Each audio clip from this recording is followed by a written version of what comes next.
Olá pessoal, você que nos acompanha aqui no canal de trânsito, na blitz.com, onde a gente sempre trata de assuntos relacionados ao processo administrativo e judicial de trânsito.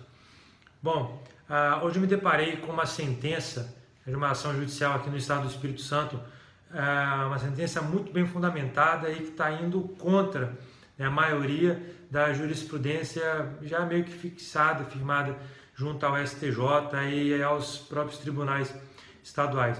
E essa é uma sentença assim, digna de aplauso, muito bem fundamentada, pensada, entendida, né, tanto no direito de trânsito quanto no processo legislativo em si. Né, porque essa sentença ela está observando o interesse e a intenção do legislador, né, coisa que os tribunais não têm feito muito hoje em dia quando analisam certos aspectos. Bom, o caso aqui ele está tratando de uma indicação de condutor. Né? Você sabe que o código te dá um prazo para você indicar um condutor, e dá o prazo para você fazer a transferência do veículo, para você fazer o comunicado de venda. Né? Todos esses prazos, a forma como você faz, você pode estar analisando nos vídeos que nós já gravamos, ou mesmo nos nossos cursos, nas turmas fechadas, né? Quando a gente abrir, dependendo da hora que você está vendo esse vídeo, você pode estar com uma turma aberta ou não. O fato é o seguinte, a maioria da jurisprudência tem se inclinado para o lado de possibilitar o elastecimento desse prazo administrativo para fazer indicação de condutor e comunicado de venda, por assim dizer. Só que o Código de Trânsito ele é claro ao asseverar o prazo para fazer isso. Então, como fica a administração pública, que diante do princípio da legalidade só pode fazer o que a lei determina ou o que ela autoriza? Se ela determina que o Detran, por exemplo, tem um prazo para analisar, tem um prazo para receber, se ele receber depois desse prazo, o administrador vai estar incorrendo em ato de improbidade administrativa. Não é? Mesmo assim, tem sido uma prática nos nossos tribunais acolher indicações de condutor feita anos depois.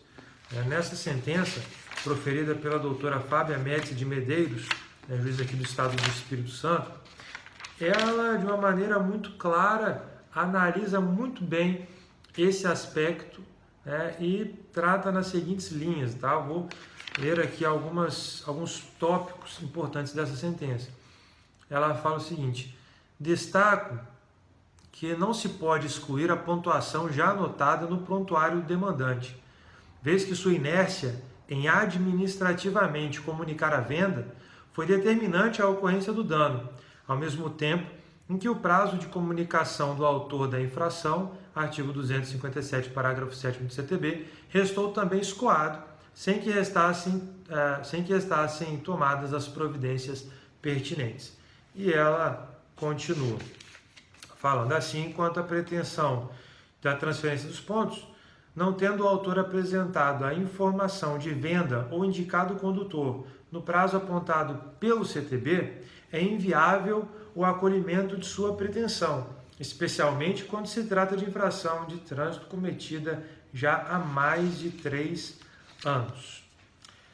E ela também registra um ponto que o Poder Judiciário não tem analisado quando ele analisa, né, vamos dizer assim, temas como esse, que é como fica o sistema do Detran, o sistema dos órgãos de trânsito que são feitos para dar o suporte legal, como é que eles vão se comunicar, inclusive com os outros órgãos dos outros estados, violando o que o próprio CTB fala.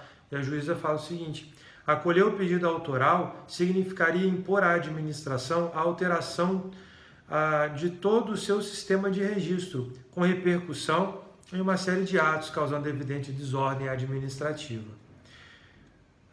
Permissivo nesse sentido, inclusive, incentivaria a adoção de outras tantas providências análogas, culminando por se incrementar o conhecido esquema de venda de pontos. Olha só quão profundo é essa análise feita pela doutora Fábia, né? Porque ela está falando, olha, violar o que o código está falando, violar o prazo estabelecido pelo código, vai fomentar a prática de venda de pontos, né? Coisa que o Poder Judiciário tem aberto as portas aí de uma forma muito clara. Ela continua: em que terceiros autorizam, mediante remuneração, a transferência de pontuação em prontuário do condutor. Não se justifica tal proceder quando a própria autora poderia facilmente ter evitado o dano, quer através de comunicado de venda, quer através do comunicado do real condutor, deixando transcorrer em albis ambos os prazos. Ou seja, o Código de Trânsito ele não é uma resolução, ele não é uma portaria, não é uma instrução de serviço, ele é uma lei federal. Ele é uma lei federal e como tal deve ser seguida, deve ser observada e respeitada, inclusive pelos magistrados. Coisa que às vezes não acontece, talvez por desconhecer a prática administrativa, talvez por desconhecer qual seria a repercussão de certas decisões. Então, parabenizo aqui a doutora Fábia pelo seu brilhante entendimento, pela sua brilhante sentença, que realmente fez justiça. O código, ele garante ali um prazo para que administrativamente o proprietário, o condutor, faça ali sua defesa, apresente quem é o real condutor, o infrator para aquela situação. E ele também fala que se não for feito dentro do prazo, o proprietário, no caso, irá arcar com as consequências. Ok? Então é isso, pessoal. Queria compartilhar com vocês. Esse ponto é importante, esse ponto é polêmico.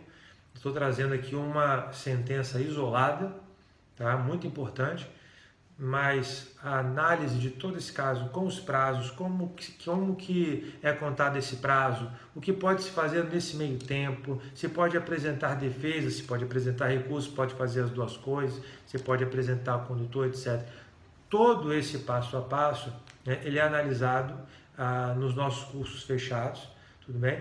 E também será alvo de análise no primeiro CONATRAN. O primeiro CONATRAN, o primeiro Congresso Nacional de Trânsito, será realizado em setembro, dia 19 e 23 de setembro. É um evento totalmente online e grátis. Para você se inscrever, basta você preencher o cadastro, que demora menos de 10 segundos, nesse link que está aí embaixo, ok? Será um grande prazer ter você nesse momento, esse marco que será para o trânsito, para o processo administrativo de trânsito, para a educação de trânsito, onde nós vamos poder discutir, eu e uma equipe de brilhantes professores, palestrantes, sobre os rumos que o trânsito está tomando. Eu vou ficar com a parte do processo administrativo, tá? E os outros profissionais com a parte de educação, com a parte de petições administrativas e judiciais. Ok? Então fica aqui o meu convite, espero você. Se isso for importante esclarecer alguma coisa, se você concorda ou não concorda com essa sentença, eu queria te convidar a deixar um comentário aqui embaixo. Tá? Será muito importante conhecer também o seu posicionamento, conversar com você sobre isso. Direito não é uma ciência exata e se a gente não discutir sobre esses pontos, realmente não tem como nós melhorarmos tanto a prestação jurisdicional quanto os pedidos administrativos. Ok, pessoal? Então é isso. Muito obrigado e eu te vejo no próximo vídeo.